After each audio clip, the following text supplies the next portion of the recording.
Hello there, friends. It's Jimmy Maverick. Welcome to another edition of the Fantasy Maverick podcast. And today we are going to talk about the Week 17 starts and sits. This is it, man. This is the championship week for most of us. We got to make the most of these matchups. I'm going to let you know who you should start and who should stay on your bench. So let's just do it right now. Listen up. It's time for the Fantasy Maverick podcast, starring the guy who's going to help you win that fantasy championship, Jimmy Maverick.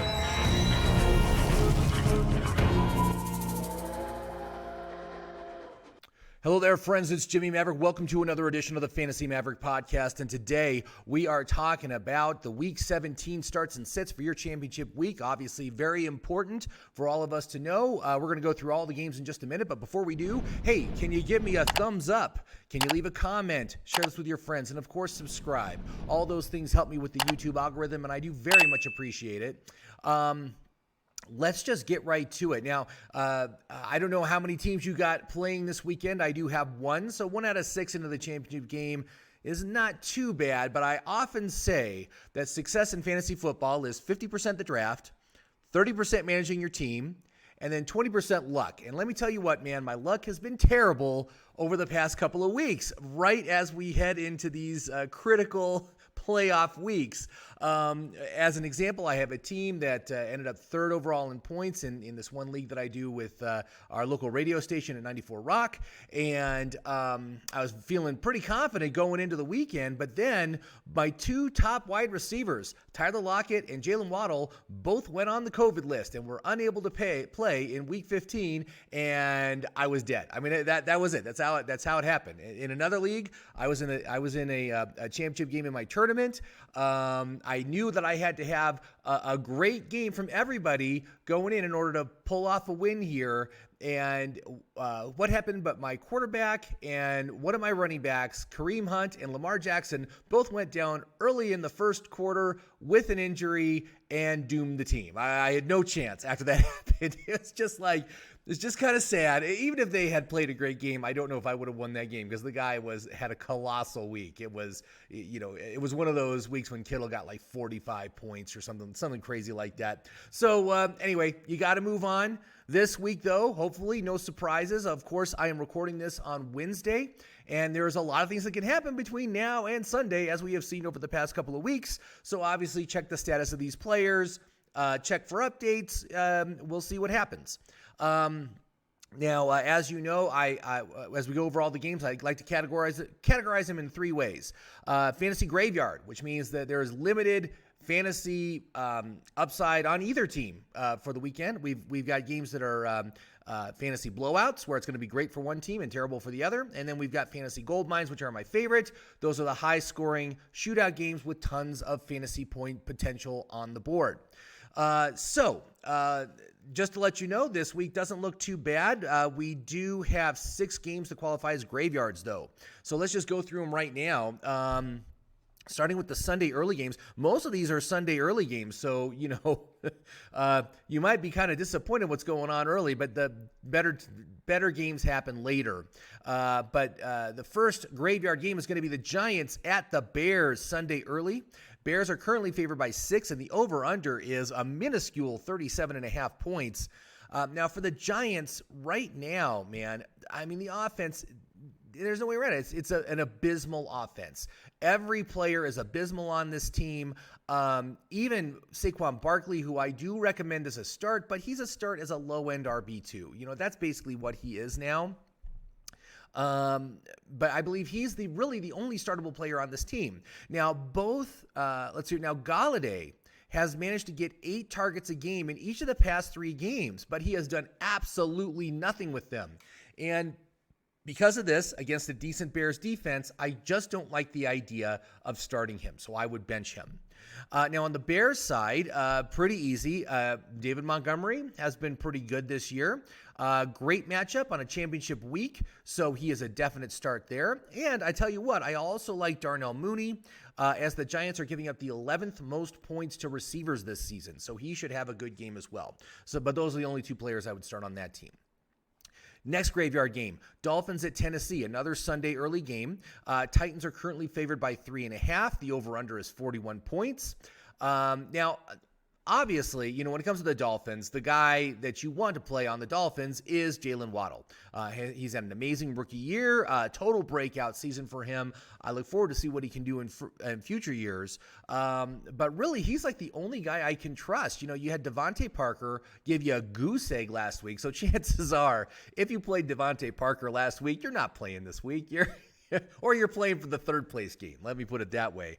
But obviously, I don't trust that. He wasn't even targeted. I mean, that's crazy. And then really, the running backs, the Gesicki, I just don't like any of them. So I would just stay away from this whole situation. Now, on Tennessee, obviously, you've got A.J. Brown. Too little, too late, A.J. Brown. I had you in 2 or 3 of my leagues this year. You were a total freaking dud, and yet you come out in week 16 and score 30-plus points. Thanks for too little, too late, as far as I'm concerned. But obviously, he's healthy again. Obviously, he's producing again. And if you happen, I don't even know how you could be playing in the championship game if you took A.J. Brown because you had to take him with your second overall pick. But if you do, shoot, go ahead and start him. I think he's fine to start, but that's the only receiver I would start. But that's it. I don't trust anyone else on this team, on this offense either. Not the backfield, not any of the other receivers, not Julio. You can't, not the quarterback. You can't trust any of them. So A.J. Brown is the only guy I would start. Next graveyard game, we got the Raiders at the Colts. Now this, as far as opportunity for amongst players, this is a little better than your typical graveyard game, but it wasn't enough for me to call it a gold mine. But Colts right now, top 5 against the run. So that means it's going to be a tough day for Josh Jacobs, but I'm going to play him because the volume that Jacobs has been getting has been great. Waller is likely to miss again. So that means Hunter Renfrow is a start for me, although he's only gotten 8 targets in the past 2 weeks. That makes me want to sit him, but I think I would go ahead and start him if Waller doesn't play. Obviously, if Waller plays, he's a start too. For the Colts, really, it's pretty much the same all year. Jonathan Taylor, yes, you start him. And Michael Pittman has a great matchup this week. I'm sorry. He's got a bad matchup this week. Sorry, I misread that. The Raiders have given up the 3rd fewest fantasy points to receivers this season, but Pittman has been getting great volume, so that makes me say it's okay to start him. The next graveyard game, Panthers at the Saints. Oh, geez, man. 2 awful offenses right now. As far as the Panthers go, based on volume, both DJ Moore and Robbie Anderson are starts, and it's a good matchup for both of them as well. So I would be okay with starting them, despite the fact that they've been extremely disappointing over the past couple of weeks. But I think it should be a good game for them. And on the Saints, man, the offense is DOA. There is nothing happening on this offense right now. I'm not even inclined to start Alvin Kamara. Alvin Kamara was last year's fantasy championship hero when on week 16, the championship week, he got 6 touchdowns, won everything. He was my MVP for the year because he came through at the right time with a huge game. And I'm telling you what, man, it's not happening this year. Oh, boy, it's just awful. Even if Taysom Hill manages to play this week, I'm not sure I would start anyone on the Saints except for the defense. I think the defense will be fine. Next graveyard game, we got the Eagles at Washington, another Sunday early game. Eagles favored by 3.5. The over-under is 46 points. The biggest start for the Eagles would be Jalen Hurts. Jalen Hurts is an absolute start. Washington has given up the most fantasy points to opposing quarterbacks this season, and Hurts can get it done on the ground. So extremely high floor for Hurts and a very high ceiling for him as well. I think he's a great option. But the usage of everyone else on this team just makes me want to say sit him. Maybe Dallas Goedert, but even Dallas Goedert has only been getting like 4 or 5 targets a game. You can't comfortably start a player like that for your fantasy championship game. But I understand if you have Goedert, you're going to want to start him. But I don't think I could start anybody else right now on the Eagles. And for Washington, man, again, another offense that has completely fallen apart. The only player I could recommend to start would be Antonio Gibson. He's got the best matchup, but his usage has been real unreliable as he's been dealing with injuries. It's been up and down, so it makes it very hard to trust him. But he would be the only player I would trust to start this week. The final graveyard game is going to be the Browns at the Steelers. Oh, man. I mean, it's a long season, right? We're at the end of the season here.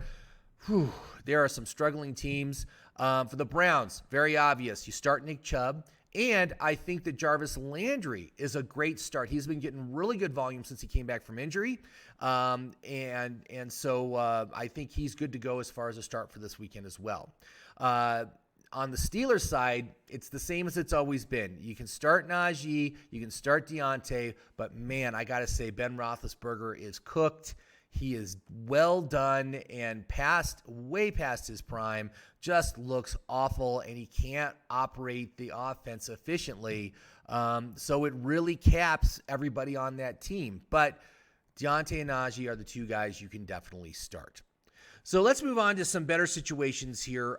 Blowout games, and I got 4 games as blowout games. Wait a minute. No, I'm sorry. I got 7 games as blowout games this week. So if you happen to have some of these matchups this week, you're going to be in a great position to win your championship. So let's just get right to it. The Sunday early game, Falcons at the Bills. Bills currently favored by 14.5. The over-under is 44.5 points, so that basically means that they think that the Falcons are not going to score anything in this game. For the Falcons, the only players you can start right now for championship week would be Cordarrelle Patterson and Kyle Pitts. The Bills' defense is number 1 against the pass, and that makes me not want to play any of the Falcons' pass catchers, including Russell Gage. And plus, Russell Gage has been super inconsistent in his usage. Past 4 weeks, 12 targets, 6 targets, 12 targets, 5 targets. So it's just way too uneven to trust him. So I would sit him. For the Bills, you've got great matchups across the board. So Allen and Diggs, obvious starts. Devin Singletary gets a top 10 matchup. Is looking great right now. So he is looking like someone who could win you your championship if you happen to have him on your team. Isaiah McKenzie is a high-risk reward player. He got 12 targets last week, and I would start him if both Cole Beasley and Gabriel Davis are out again. But if either of those guys play, I would not start Isaiah, okay? Finally, Dawson Knox has a great matchup, but his usage, again, very uneven. 6 targets, 9 targets, 5 targets, 3 targets over the past 4 weeks, Really hard for me to trust that, although I would understand why you'd want to put him in on this kind of a matchup. The next blowout game, Jaguars at Patriots. Obviously, Jaguars going to blow out the Patriots this weekend. Oh, no, that's not going to happen. The Patriots are favored by 15.5. The over-under is 41.5 points. So, again, they're saying that the Jaguars are going to score less points than the Falcons this week. The Jaguars, it's just going to be a tough day. It's going to be a bad matchup all around. The only player I would consider starting is Marvin Jones, who did get 12 targets last week. Obviously, negative game script, lots of passing happening. Laviska Shenault's out, so I think Marvin Jones is going to be the primary beneficiary. He is the only player I would consider starting, and really only as a flex. For the Patriots, again, it's not a great offense. It's not a great offense for fantasy football. It's a Bill Belichick offense. Jacoby Myers has a great matchup. I think he's good to go as a flex. Hunter Henry is a complete dice roll. Very large ceiling because of his touchdown prowess, but his volume has been terrible. I would try to avoid him here on championship week. Ramondre Stevenson is probably out, so Damian Harris is a definite start with positive game script. Lots of volume there, so I think that Damian Harris should be big as well. Next blowout game, Buccaneers at the Jets, a Sunday early game. Bucks favored by 13. Over-under is 45.5 points.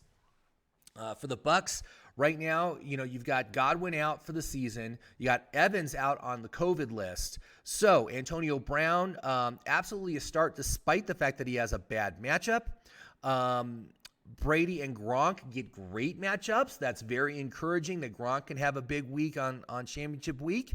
And I'm sure he's going to bounce back from that 2-target game he had last week.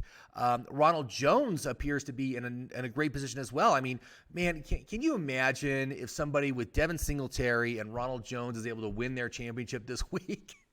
I would think that any players that drafted those two guys this season would have been eliminated a long time ago. But stranger things have happened. But Ronald Jones, again, looks like the kind of player that could win you your championship on this week with a great matchup and a positive game script. On the Jets side, I can't recommend to start anyone. Just don't do it. Don't even bother. It's not even worth it. Next blowout game is going to be the Broncos at the Chargers Sunday afternoon. Chargers favored by 5.5. Over-under is 45 points. For the Broncos, it's very hard to trust anybody on this offense. Judy and Sutton have a terrible matchup. And then Gordon and Williams have a split backfield, but I think those guys have shown that they are decent flex plays on any given week just because of the volume that they're getting. So I think you could definitely start them, but that's pretty much it on the Broncos side. On the Chargers side, it's a tough matchup all around, but Eckler is going to be back. Herbert, Allen, and Eckler are all must starts. Mike Williams out probably again. He's still going to be on the COVID list, but I think it's going to be a big game for those three guys, so I would definitely start them. Next blowout game, let's see here. We got the Texans at the Niners. This is Sunday afternoon. Niners favored by 12.5. The over-under is 44 points. For the Texans, it's very hard to trust anybody on this team. Last week, Rex Burkhead had a fantastic week, but the Arizona run defense is amongst the worst in the league. So you got to take that with a grain of salt. I would not anticipate him repeating that performance this week, but I think if David Johnson is out again, I think you can start him again at a flex level player. So he would be good to start. And then Brandon Cooks should be back from COVID this week. He is also gets a great matchup, top 10 matchup. So he's definitely a start there. On the Niners side, no bad matchups here. So Debo, Kittle, and Ayuk are all starts. It'll be interesting to see who is the quarterback. Are they going to start Trey Lance, or is Garoppolo going to be able to play? If Trey Lance starts, I think he's a great streaming option at quarterback with a very safe floor because of his rushing. And then also there's questions in the backfield. If Eli Mitchell plays, you can definitely start him. If he sits, I think Jeff Wilson is a start, but that's it there. The next blowout game, Lions at the Seahawks. Seahawks are favored by 7, over under 42.5. For the Lions, you have Amon-Ra St. Brown, who's really come on very strong at the end of the season here since Hawkinson and Swift went out with injuries. So if Hawkinson and Swift continue to miss again this week, I think he's in for another big week, again, with a negative game script, a lot of passing going on. But it does look like Swift might be able to start this week. So that would cap Amon to a certain extent, but I still think he's startable even if Swift plays. And, of course, Swift is a start if he plays. On the Seahawks side, Rashad Penny gets the best matchup on this offense, so I expect him to get a lot of usage with a positive game script, so he's an absolute start. Lockett and Metcalf do have a much tougher matchup, but I'm not going to sit either of them. And then finally, Russell Wilson. I do not trust this guy right now. I would absolutely sit him this week. Final blowout game is going to be the Rams at the Ravens. Rams are favored by 3.5, over under 46.5 points. For the Rams, my question is, how many championships is Cooper Kupp going to bring home this week? He's got a top 5 matchup against a reeling Ravens defense, which has not been playing great. So I think he's in store for another monster game, and hopefully he brings home the gold for me, because this is my Cooper Kupp team is the one that's in the championship this week. Stafford has been really disappointing as of late, but he does get a top 2 matchup here, so I think he is a start. Sony Michel, great option with Hawkinson on IR. And OBJ is a very risky bet because of his usage. Past 4 weeks, 5 targets, 7 targets, 3 targets, 8 targets. Again, these are the worst kind of players for season-long fantasy football. He's a great daily fantasy play, but I would sit him if you can. On the Ravens side, Mark Andrews, man, what a year he has had. Pretty much going to be the number 1 tight end on the season for fantasy. That's absolutely outstanding. He is a definite start. Marquise Brown has been getting great volume. He hasn't been doing much with it, but I love the volume, so I'm okay to start him as well. But that's the only receiver I would start on this team. Lamar Jackson might be back this week. It sounds kind of iffy though. Obviously, if he does, you have to start him, but I wouldn't start anyone else on that team. And that's it. Okay, so that's it for the blowout. So we've got 3 games that qualify as gold mines this week. Very excited about these games. The first one, Chiefs at the Bengals, Sunday early. Chiefs currently favored by 5. Over-under is 50 points. And as far as the Chiefs go, Kelsey will probably be back from COVID this week, so you start your trifecta. Mahomes, Hill, Kelsey, all good to go. And with CEH out, I think Darrell Williams has shown that he is a startable asset. So I would go ahead and start him. I wouldn't worry about that Gore guy. What is it, Darnell Gore? I can't remember his first name.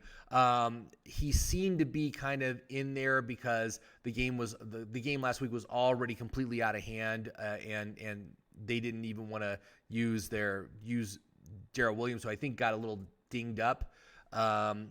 But I don't anticipate this to be a blowout type game. This is a game where it's going to be very high scoring on both sides. The Bengals side, no bad matchups here. You can definitely start Mixon, Chase, and Higgins. Those guys are all huge. Burrow gets a top 4 matchup, so I think he's a decent streaming option this week. The only player I would sit is Tyler Boyd. Even though he's had a great couple of weeks for fantasy, it's been on very low volume, and it's been because he gets a touchdown. So it's a touchdown-dependent kind of play, and I really don't like playing that kind of a player on a championship week. So I would sit Tyler Boyd. Obviously, if he gets the touchdown, I'm going to have egg on my face. But I think I don't think you can start him. The next goldmine game, Cardinals at Cowboys, Sunday afternoon game. Cowboys favored by 4.5, over under 51.5 points. This should be a great game. As far as the Cardinals go, though, it's really hard to trust this offense with Hopkins being out. And it looks like Hopkins is going to miss again this week. Kyler Murray gets a tough matchup, but I'm not going to bench him. I think he, obviously his rushing capability gives him a very safe floor. It looks like James Conner will be back. That will hurt Chase Edmonds' value, and it's a tough matchup for both. So you're really going to have to monitor this situation. Obviously, if only one of them plays, play that person. But if they both play, it could be a very limited game for them. Plus, this could be a situation where the Cardinals are playing from behind, so that doesn't play into their strengths. Better for Chase Edmonds if that happens. Christian Kirk remains a must-start with Hopkins out, but I wouldn't trust any of the other receivers. On the Cowboys side, you got Dak, Dalton Schultz, and Zeke.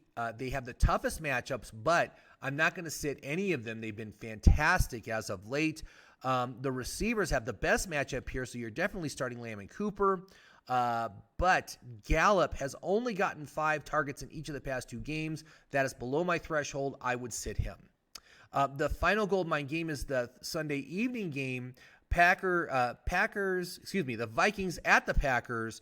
Packers are favored by 6.5. The over-under is 47.5. And the Vikings, it looks like Cook will probably be back this week, so he's a definite start coming off the COVID list. But if he is not available, Madison is a definite start. Justin Jefferson is a must start, but I wouldn't trust any of the other receivers, including Adam Thielen.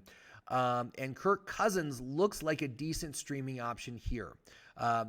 As far as Conklin goes, I'm really not excited about Conklin for this week. But in this game that I'm playing in, I actually have to start Conklin because I have a terrible set of tight ends, and he's kind of like my best option. So I'm going to start him, but I'm not going to be happy about it, and I'm not going to expect much out of what he's going to do. But it is a decent matchup for him, so he could maybe come away with a touchdown. That'd be great. On the Packers side, Packers have been dominating this week. I expect that to continue. It's good matchups for Adams and Rodgers. Like you would sit them regardless. You're not going to sit them. Aaron Jones also in a great spot. All those guys are great plays. Everyone else, though, is very risky. Marquez Valdez-Scantling or A.J. Brown. No, not A.J. Brown. Excuse me. A.J. Green.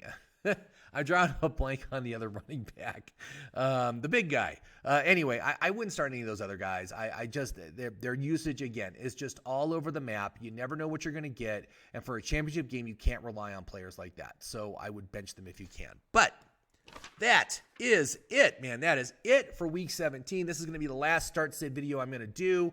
Obviously, Week 18 is completely irrelevant. If you are playing a championship game in Week 18, tell your commissioner he needs to get his head out of his butt and fix that, because it's awful to do that to teams, to make them play a championship game in Week 18 when half the teams are going to be sitting their stars. So, but it's been a great season.